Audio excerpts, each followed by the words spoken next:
ඔස්ට්‍රේලියාවේ වැඩ කරගෙන යන ගමන් ට්‍රේන් වෙන්න පුළුවන් හොඳ වීසා එකක් හැමෝම මේ වීසා එකට මම කියන්නකෝ පැන්නා. 300කට වඩා වැඩිවීමක් නිසා ඩිපාර්ට්මන්ට් එක බොහොම කන්සර්න් එකේ හිටියේ යාවත් කාලීන නොවි වීසා එකක් ඇප්ලයි කරනවා නම් එහෙනම් මොනවද මේ චේන්ජස්? වදන්නවා 407 වීසා එකට ස්ටෙප්ස් තුනක් තියෙනවා. මේ වීසා එකේ තවත් විශේෂ වැදගත් චේන්ජස් වගේක් වුණා. ඉතින් මේ චේන්ජස් ගැන දැනගන්නේ නැතුව ප්ලෑන් කරලා ඩිසිෂන් රෙඩි කියන කන්සෙප්ට් එක යටතේ අපි සර්ටිෆයි කරලා අනිවාර්යෙන් ඇප්ලිකේෂන් එකක් දාන්න වරදින්න තියෙන chances නැහැ. ඔස්ට්‍රේලියාවේ වැඩ කරගෙන යන ගමන් ට්‍රේන් වෙන්න පුළුවන් හොඳ වීසා එකක් තමයි 407 වීසා එක. නමුත් අර COVID 408 වීසා එකෙන් පස්සේ ඒක නැවතුවට පස්සේ හැමෝම මේ 407 වීසා එකට මම කියන්නකෝ පැන්නා. ඒ වැඩිවීම 300කට වඩා වැඩිවීමක් නිසා ඩිපාර්ට්මන්ට් එක බොහොම කන්සර්න් එකේ හිටියේ මේ වීසා එකට දාන කට්ටිය ලෙජිටිමේට් ජෙනුයින් කට්ටියද නැද්ද කියලා.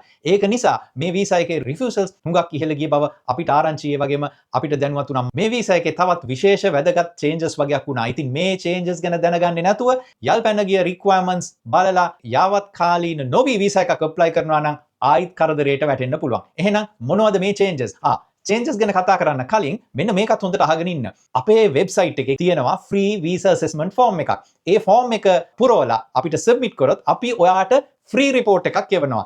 ඒ රිපෝට් එකෙන් දැනගන්න පුළුවන් ඔයාට වීසා එකක් දාන්න නෙක්ස්ට් ස්ටෙප් එක ගන්න පුළුවන්ද බැරිද වැඩක් තියනවද නැද්ද කියලා. ඒ වගේම ඇඩ්වයිස් එකක් අවශ්‍ය නම් අපේ වෙබ්සයිට් එකේ තියෙනවා appointment booking link එකක්. මේකේ category 4 යටතේ appointment එකක් book කරොත් ඒ වෙලාවට ඔයත් එක්ක කතා කරලා assess කරලා හරියටම Australian lawyer කෙනෙක්ගෙන් dodgy lawyers ලා හැටියට pretend කරන agents ලාට අහුවෙන්නේ නැතුව මගෙන්ම directly ඔයාට advice එකක් ගන්න පුළුවන්. එහෙනම් අපි ආයෙත් 407 visa එක ගැන කතා කරන්න.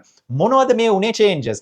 මේ උනේ changes තමයි වදන්නවා 407 visa එකට steps තුනක් තියෙනවා. එකක් තමයි sponsorship එක, ඊළඟට වාවයි position එකයි nominate කරන්න ඕනේ, ඊළඟට තමයි visa application එක දාන්න පුළුවන් වෙන්නේ. අපි සාමාන්‍යයෙන් ඉස්සර දැම්මේ අවශ්‍යතාවයක් තියෙනවා නම් visa application එකට විනාඩියකට පස්සේ nomination එක දාන්න පුළුවන්, nomination එකට විනාඩියකට පස්සේ visa application එක දාන්න පුළුවන්. මේවා approve වුණත් නැතත්. මොකද ඒ තුනම දාලා තියෙනවා නම් approve කරන department එකේ case officer ඉස්සෙල්ලා sponsorship එක බලනවා, ඊළඟට nomination එක බලනවා, ඊළඟට visa application එක බලලා පිළිවෙලට ඕන approve කරගෙන යන්න පුළුවන්. හැබැයි දැන් ඒ සේරම එකට දාන්න බෑ. හොඳයි, මේක ඉගෙන ගන්න තියෙන්නේ මොකද්ද? ඇයි එකට දාන්න බැරි? එකට දාන්න බැරි හේතුව දැන් නීතිමය වෙනස්කම් නිසා කියනවා sponsorship එක approve වෙලා ඉන්න ඕනේ. ඒ වගේම තමයි nomination එකත්. ඊට පස්සේ තමයි visa application එක දාන්න පුළුවන් වෙන්නේ. ඉතින් මේකෙන් අපිට ඉගෙන ගන්න තියෙන්නේ මොනවද? ඒ කියන්නේ මම හැමතිස්සෙම කියනවා වගේ plan කරලා decision ready කියන concept එක යටතේ අපි certify කරලා අනිවාර්යෙන් application එකක් දාන්න. එතකොට වරදින්න තියෙන chances නැහැ. එහෙම නැත්නම් ඉතාමත්ම අවමයි. ඉතින් මේක නිසා key take home එක තමයි